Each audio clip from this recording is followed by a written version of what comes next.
The call came on a Tuesday, a perfectly ordinary gray sky Tuesday in April. I was Alara Vance, 32 years old, an architect living in a city that valued straight lines and solid foundations. And my foundation, the one I thought was built on the bedrock of family, was about to crumble into dust. My sister's voice on the other end of the line was thin, stretched like a wire about to snap.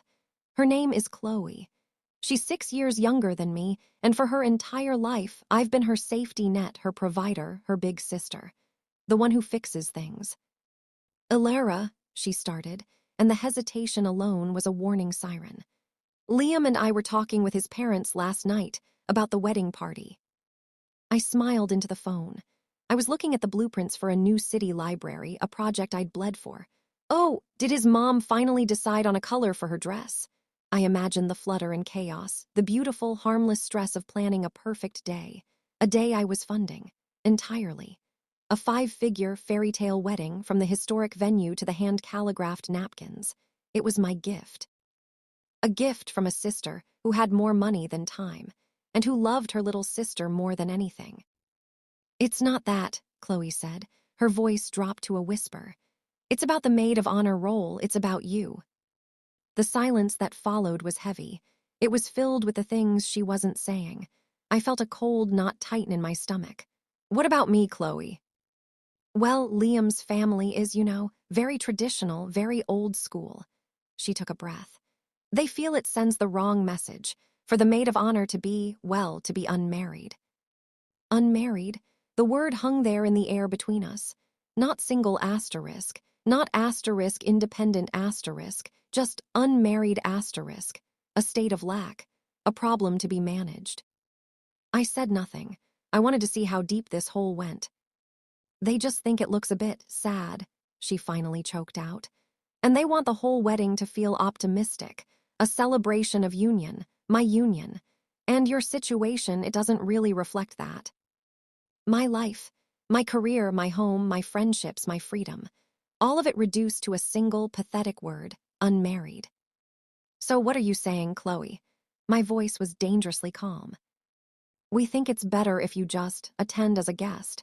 We can give your spot to Liam's cousin, Mackenzie. She's engaged. It fits the narrative better." Her wedding wasn't an event. It was a story she was telling. And in that story, I was the sad, older sister, the spinster at the feast, a character to be written out of the main cast because my reality was inconvenient. I thought of the down payment on the venue, the Grand Oak Manor, a check I signed from my personal account on March 12th. I thought of the tasting with the caterer, a 4-hour affair where I took notes on Chloe's favorite dishes, the email chain confirming our choices, time-stamped April 28th. I thought of the deposit for the floral arrangements, a cascade of peonies and white roses, an invoice I paid from my business account on May 3rd because the transfer limit was higher. Every dream she had for that day was built on my success, my work, my situation. "Ilara, are you there?" she asked, her voice laced with a pathetic, manufactured concern. "I knew you'd be upset, but try to see it from our perspective." And in that moment, something inside me didn't just break, it cooled. It hardened into something clear and sharp. The grief was a flash fire, burning out in seconds, leaving behind the cold, hard gleam of strategy. "No, Chloe," I said, my voice now as level and steady as the foundations I designed. "I see it from my perspective, perfectly." I hung up the phone. For about 10 minutes, I just sat there. I stared at the blueprints. The library was a beautiful, logical building. It had rules, physics, stress points, and load-bearing walls. It made sense. My family, I realized, did not. My love had been a load-bearing wall for them, and they had just taken a sledgehammer to it. My presence was conditional, so I decided was my money. That night, I didn't cry. I didn't rage. I opened my laptop and I created a new folder on my desktop. I named it The Narrative. The first thing I did was call my friend Ben. He's a contract lawyer, a man who thinks in clauses and consequences. He's sharp, pragmatic, and has seen me through my parents' selective financial amnesia more than once. I told him everything. The call, the traditional family, the demotion from sister to shameful guest. He was quiet for a long moment. Then he said, "Alara, tell me everything you paid for is in your name. Please tell me the contracts are with you." "Every single one," I said. "The venue, the catering, the band, the flowers, the photographer. My name is on the signature line. My credit card is on the receipt." It was just easier that way. I handled it all so Chloe could have the fun part. The irony was a bitter pill. "Good," Ben said, and I could hear him smiling.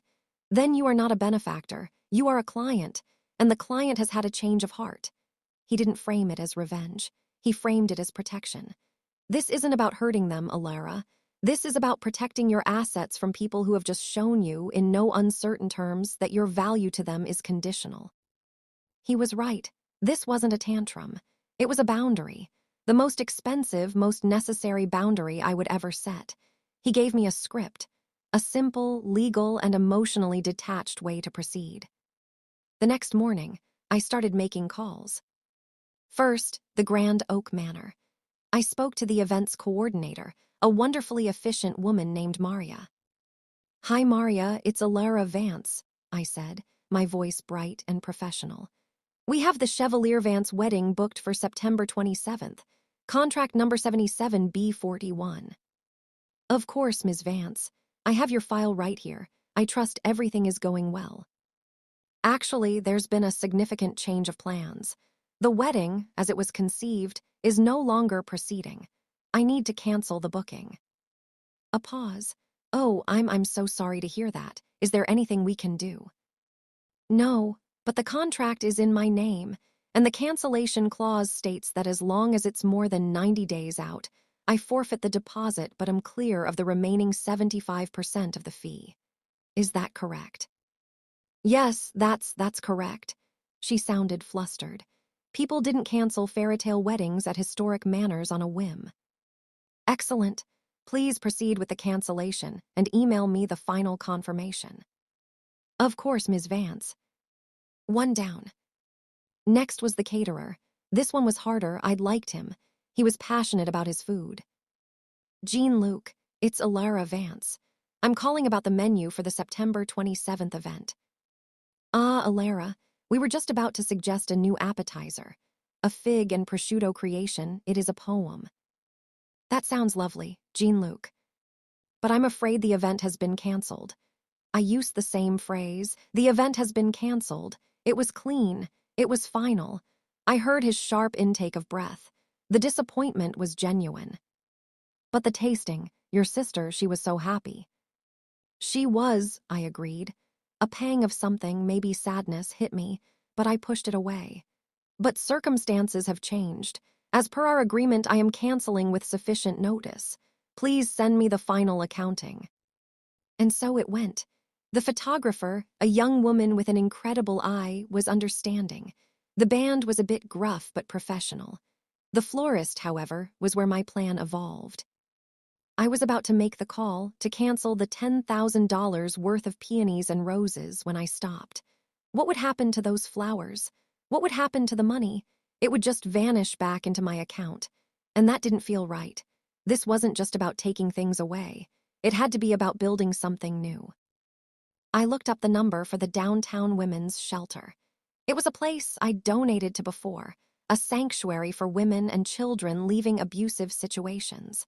Women who needed to be reminded of their worth. Women who deserved beauty and hope. I called the florist back. "Hello, this is Alara Vance again. Regarding the order for September 27th. I'm not canceling, I'm redirecting." Redirecting. "Yes, the venue has changed. I want the full floral order delivered to the Downtown Haven Women's Shelter on the morning of September 27th. I want you to fill that place with flowers. Every table, every hallway, every room. Can you do that?" The silence on the other end was different this time. It wasn't confusion. It was awe. "Yes, Ms. Vance, we can absolutely do that. That is a wonderful idea." I did the same with the catering. I called Jean-Luc back. "New plan," I said. "The event is still on, but it's a charity dinner now. I want you to deliver a full, beautiful buffet dinner for 150 people to the Downtown Haven Women's Shelter on September 27th. The menu your team designed. The works." Jean-Luc was speechless for a moment. Then he said, his voice thick with emotion, "Madame Vance, it will be the greatest honor of my career." This was the turning point. It shifted from an act of negation to an act of creation. I wasn't just taking away my sister's perfect day. I was giving a day of unexpected joy to women who had seen the worst of the world. My money, my work, my situation would become a celebration after all, just not the one my family was expecting. My family, in their blissful ignorance, had no idea. For 3 weeks, I heard nothing. I imagine Chloe and Liam were busy, basking in the glow of their perfect, traditional, fully funded wedding. My mother called once, asking if I'd seen a particular brand of champagne she thought would be divine for the reception. "I'm sure whatever you choose will be fine, Mom," I said, the words tasting like ash. She didn't notice my tone. "And Chloe mentioned you were feeling a bit down. Sweetie, don't worry. You'll find someone eventually. Not everyone can be as lucky as your sister." There it was again, the casual pity. The assumption that my life was a waiting room for a man. I didn't argue. I just said, "I have to go, Mom," and ended the call. The first inkling of trouble in their paradise came on a Friday. A frantic text from Chloe. "The venue just sent me an email saying the date is open again. It must be a mistake. Can you call them? They listen to you." I stared at the message. "They listened to you." Of course they did. I was the one with the money. I typed back a single sentence. "I'm sure it's just a system error." I let them simmer in that confusion for the weekend. I knew what was happening. Maria, the coordinator, had likely sent a marketing email to her list, advertising a newly available Prime Saturday in September. Chloe must have been on that list. The real storm broke the following Tuesday, exactly 1 month after the phone call that started it all. It was my father who called. His voice was a low growl. "Alara, your sister is in tears. The caterer just called her. He said he was confirming the delivery logistics for her charity event. What is going on?" The time for quiet action was over. The time for the narrative was here. "Why don't we all talk about it at dinner?" I suggested calmly. "Sunday night, my place, I'll cook." They agreed. They thought they were walking into an intervention, a place where they could corner me, lecture me, and fix my bad attitude. They had no idea they were walking into a final presentation. For the next few days, I prepared. I printed every contract, every invoice, every cancellation confirmation email. I printed the new agreements for the donations to the shelter. I arranged them neatly in a slim, black portfolio. The folder I'd named The Narrative. Sunday arrived. My apartment was calm, filled with the scent of roasted chicken. I was a gracious host. I poured wine. I served food. They were tense, coiled like snakes. Chloe wouldn't look at me, her face puffy from crying. Liam sat beside her, his arm around her in a gesture that was supposed to look protective but just looked possessive. My parents wore their masks of deep disappointment. We ate in near silence. Finally, my father put his fork down with a loud clink. "All right, Alara, this has gone on long enough. You have profoundly hurt your sister. Whatever petty grievance you have, you need to get over it and fix what you've done." I took a slow sip of water. I looked at each of them. My father, the patriarch who believed money solved all feelings. My mother, the social chameleon who cared more for appearances than truth. My sister, the princess who never had to look at a price tag in her life. And her fiancé, a man whose traditions were a convenient cover for cruelty and control. "I didn't do anything petty," I began, my voice even. "I made a series of financial decisions based on new information." Liam scoffed. "New information? What new information? That you weren't the center of attention." "No," I said, turning my gaze to him. "The new information was that my presence at this wedding was not a given, that my value as a sister was conditional on my marital status.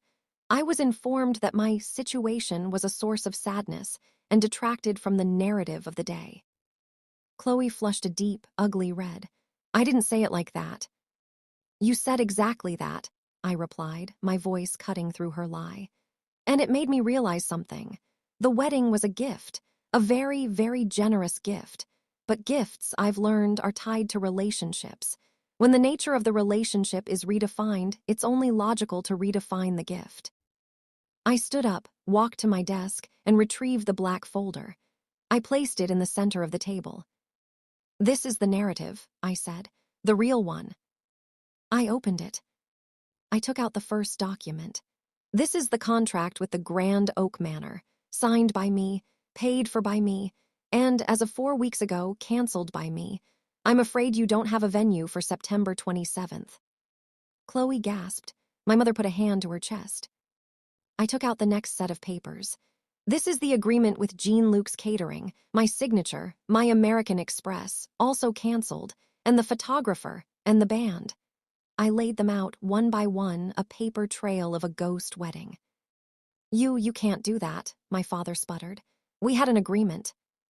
"I had an agreement," I corrected him gently. "With the vendors, you had an expectation. They are very different things in the eyes of the law." My sister started to sob loud, theatrical tears. "You ruined my wedding, my one perfect day, because you're bitter and jealous that I have someone and you have no one." And there it was, the core of it all, the ugly little belief they all held, that my life was empty and hers was full, and therefore I owed her. I owed her my money, my support, my dignity. I let her words hang in the air. I let the accusations settle. Then I smiled. A small, sad, but undeniably powerful smile. My presence was conditional. So was my money. I said the words aloud. "I'm not jealous, Chloe. I'm just solvent. And my solvency is no longer at your disposal." Then I played my final card. I took out the last 2 documents from the folder. "You see, I didn't just cancel everything. I'm not a monster. I just felt the resources could be better used to celebrate a different kind of narrative." I slid the documents across the table. One was a formal letter of confirmation from the Downtown Haven Women's Shelter, thanking me for the donation of a full-service floral installation. The other was a contract with Jean Luke, redirecting the gourmet catering for 150 people to the same shelter on the same day. "On September 27th, I announced to the stunned room, 150 women and children who are survivors of profound hardship will be eating a gourmet meal surrounded by $10,000 worth of beautiful flowers. They will be celebrating survival. They will be celebrating a new beginning.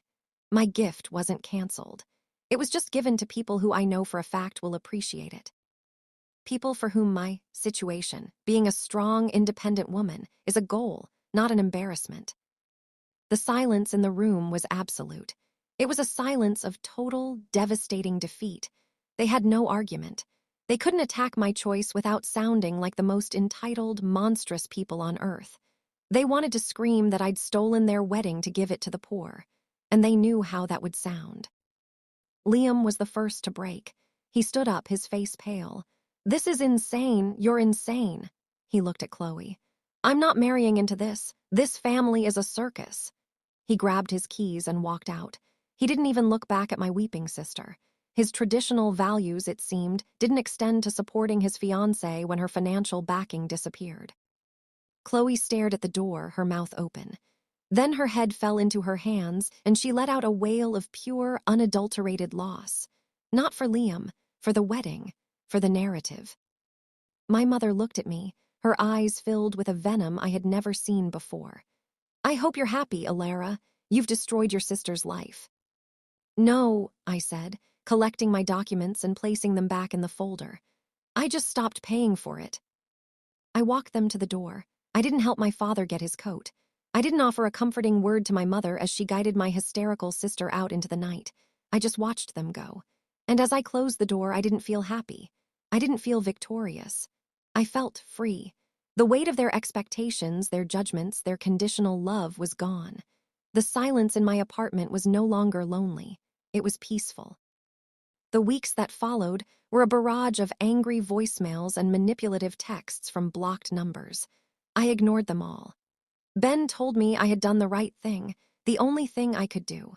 He said boundaries are the distance at which I can love you and me simultaneously.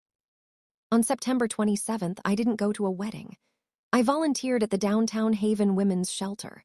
I saw the flowers arrive, transforming the simple cafeteria into a wonderland. I helped Jean-Luc's team set up the buffet. I watched as women, their faces etched with hardship, walked in and stopped, their eyes wide with disbelief and wonder. A little girl, no older than 7, came up to me and tugged on my sleeve.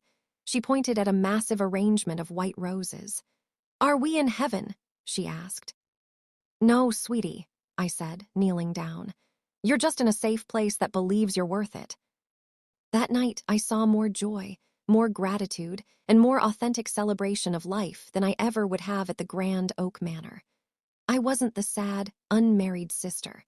I was a woman who had built something beautiful out of the rubble of a broken relationship. I got a text a month later. It was from Chloe, one sentence. "His family was awful. You were right." I didn't reply. Some foundations, once broken, can't be rebuilt. But you can always use the stone to build something new, something stronger, something that is entirely your own. And my new foundation was solid. It was built on the unshakable truth that my worth was never, and would never be, conditional. Setting boundaries with the people you love most is the hardest thing in the world. But sometimes it's the only way to save the relationship and yourself. Alara's story isn't really about a wedding. It's about recognizing the moment your love for someone else starts to cost you the love you should have for yourself. She didn't just take something away. She chose where her energy, her resources, and her heart should truly be invested. She chose to build, not to break. And that brings me to a question for all of you. It's something I think we all face at some point. Have you ever had to set a difficult financial boundary with family? How did it turn out? Share your story in the comments below. Your experience might be the blueprint someone else needs to see to start building their own foundation. Thank you for listening. If this story resonated with you, consider subscribing for more narratives that challenge the way we see the world. Stay strong.